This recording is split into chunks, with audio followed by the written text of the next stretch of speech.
Hey everybody, this is Cameron from Obnoxious and Anonymous, and for several years now, one of the most requested videos I get asked to make regards my Mulholland Drive interpretation.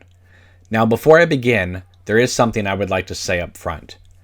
David Lynch is a very personal filmmaker, and whatever his work means to you, that's the correct interpretation.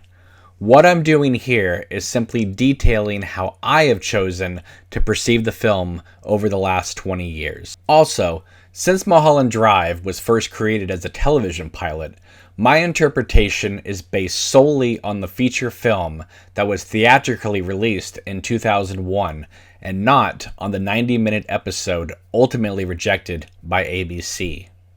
I have seen both versions, and while the feature film is absolutely wonderful, I do sometimes wish I could step into an alternate timeline and see what Mulholland Drive would have been like as a 22-episode ABC series. For those of you interested in seeing the original TV pilot, it is currently streamable on the Twin Peaks Unwrapped YouTube channel. I do have to say, though, that many people choose to watch the film Mulholland Drive pretty conventionally. At the start, we see a POV of someone placing their head onto a pillow, and then 2/3 of the way through, a character tells another, it's time to wake up. The basic takeaway, of course, is that the first 2/3, which is more or less the ABC pilot, is a dream, and the rest of the film is reality. I mean, that does work, and one can easily view the film in this manner, but honestly to me, that feels like such a waste. Why not just watch the last hour of the film then? Why bother getting emotionally invested with the Betty storyline if Diane is all that matters? Don't we all hate stories that end up being a dream? Look at Blue Velvet, perhaps his tightest narrative, and you'll see Jeffrey Beaumont, played by Kyle MacLachlan, waking up towards the end of the film. Perhaps after Inland Empire, David Lynch would attempt to leave us with an open-ended close, but in 1986, he knew that while the film would play like a beautiful yet nightmarish daydream, it would have been a big blunder to just have Jeffrey wake up in a dorm room and go to class. At the end of Blue Velvet, it's very clear that the events in the film happened, and Jeffrey and Sandy are now a couple, ready to take on the world, both in its good and bad qualities. Now, with all that being said, here is my Mulholland Drive interpretation. The film begins with a beautiful, up-and-coming actress named, or at least stage-named, Camilla Rhodes, being driven up the title's canyon in a limo. Now, while I adore the mood and tone being set up here, particularly with the masterful haunting score by Angelo Badalamenti, I can't help but hear filmmaker Brian De Palma's observations in my head whenever I watch this opening. Or, these boring drive-ups where the whole opening of the movie is a car driving up to a building. I mean, this is not an idea, because especially in the beginning of a movie where the audience is ready for anything, to waste that time with some boring geography shot is like, mystifies me. All right, so where was I?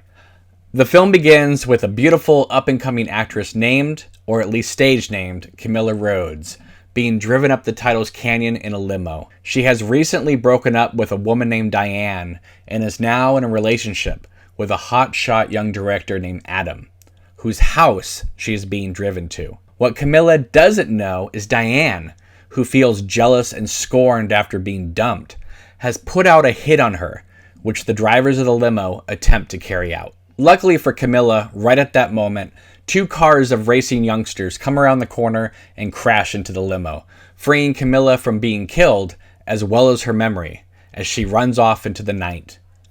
Her tormented ex-girlfriend Diane, believing the hit was successful, can no longer live with herself and shoots herself in the head.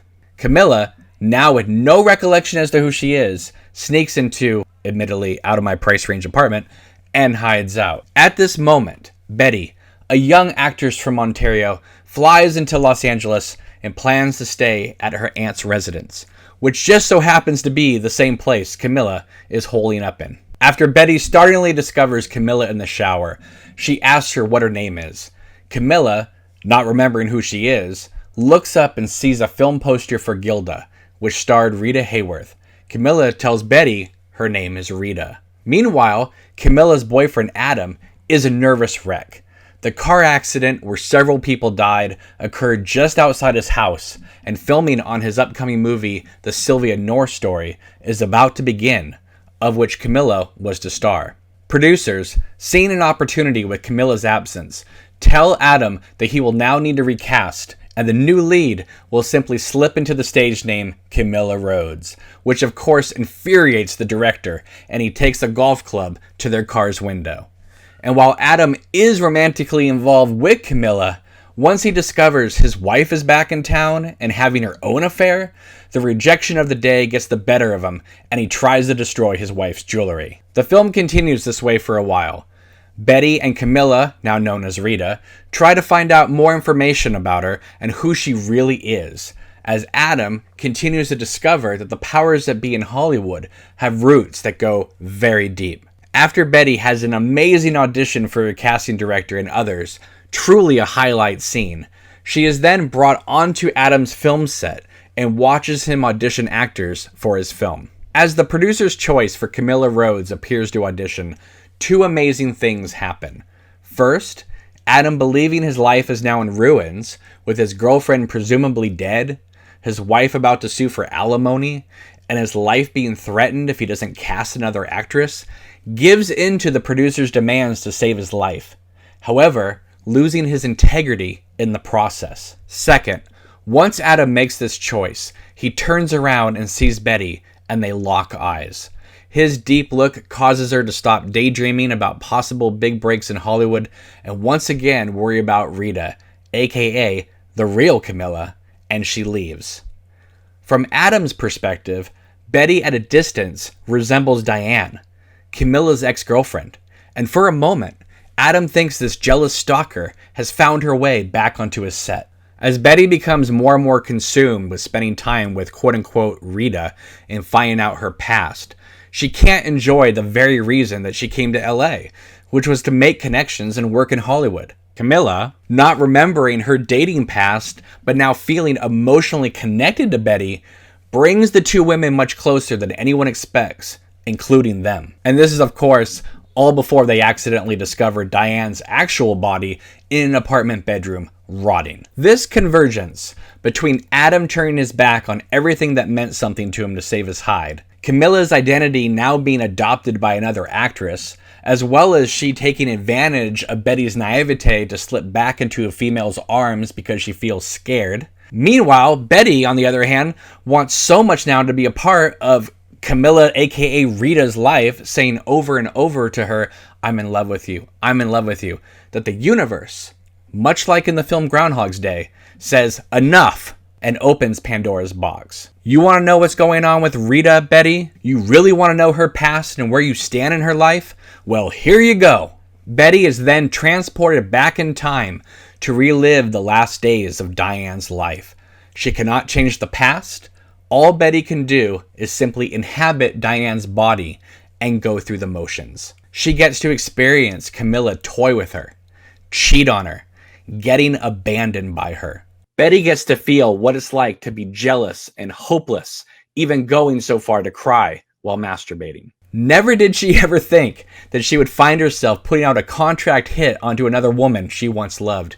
But here she is now, talking to a strange man in a diner. Helplessly trapped in Diane's tormented mind state and body, experiences what it actually felt like that horrible night, knowing the assassination was taking place and not being able to live with herself. As Diane frantically takes a gun and shoots herself, that one moment forever silences all of Betty's questions about Rita, Camilla, Hollywood, and the pursuit of love in a world full of unanswerable mysteries. Betty learns her lesson, and so do we.